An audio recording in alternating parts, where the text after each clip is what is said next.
আমাদের ডিবি সাহেবের আর Indian DB সাহেবদের এখন কাজ হয়েছে এই হাড়ের টুকরা আর মাংসের টুকরা বের করা।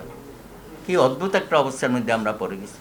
এই ফেসিবাদী সরকার এবং তার নেত্রীকেও ক্ষমতার থেকে সরাতে হবে গণ আন্দোলনের মধ্য দিয়ে। একজন ওয়ার্ডের নেতা, ইউনিয়নের নেতা 100 কোটি টাকার মালিক হয়ে গেছে। তারা নির্বাচন ব্যবস্থা ভেঙে দিয়েছে।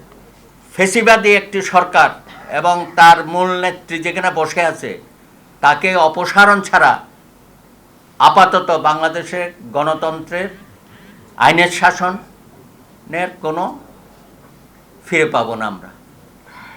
এবং ভোটের লড়াই, একজনে বলেছেন শুধু ভোট দিয়ে তো আমাদের আকাঙ্ক্ষিত পরিবর্তন আমরা তো করতে পারবো না। আর মিনিমাম ওইটাই নাই বাংলাদেশে।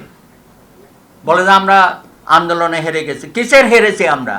এই ধরনের একটা হিটলার মুসোলিনিকেও যে হার মানিয়েছে তার বিরুদ্ধে লড়াই সংগ্রাম করতে গিয়ে 28শে অক্টোবর লক্ষ লক্ষ মানুষের উপর যেভাবে হামলা করলো এবং ভেঙে দিল, সেখানেও তো শুনেছি ডিবি হারুনের একটা সাংঘাতিক পরিকল্পনা, মহাপরিকল্পনা কার্যকর করা হয়েছে।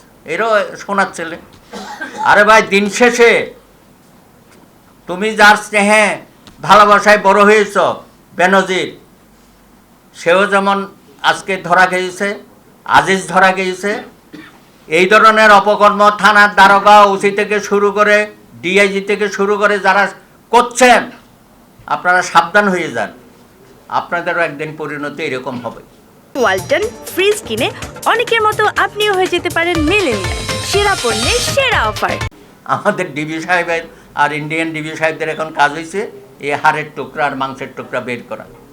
কি অদ্ভুত একটা অবস্থার মধ্যে আমরা পড়ে গেছি। মানে পুরা দেশের রাষ্ট্রের চরিত্রটাকে ধ্বংস করে দিয়েছে।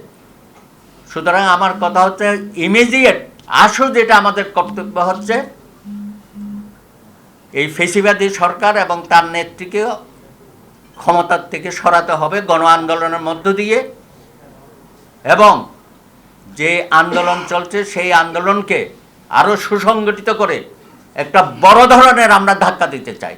এবং সারা বাংলাদেশে তারা যেসব ক্যাডার বাহিনী তৈরি করেছে, যুবলীগ, ছাত্রলীগ, স্বেচ্ছাসেবক লীগ, এগুলোর কামেই হচ্ছে ব্যবসা বাণিজ্য করা। আওয়ামী লীগের যারা আছে তারা তো করছেই, হাজার হাজার কোটি টাকা নিজেরা করছে, লুটপাট করছে, বিদেশে পাচার করছে। নিচের দিকেও দেখেন একজন ওয়ার্ডের নেতা, ইউনিয়নের নেতা 100 কোটি টাকার মালিক হয়ে গেছে। তারা নির্বাচন ব্যবস্থা ভেঙে দিয়েছে। আইনের শাসন বলে কিছু নাই, এখানে শাসনের আইন তৈরি করেছে।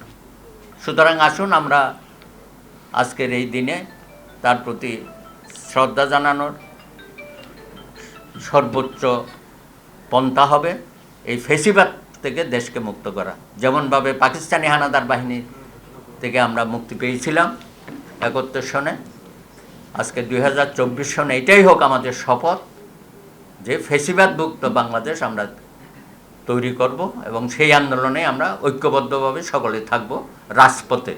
ধন্যবাদ।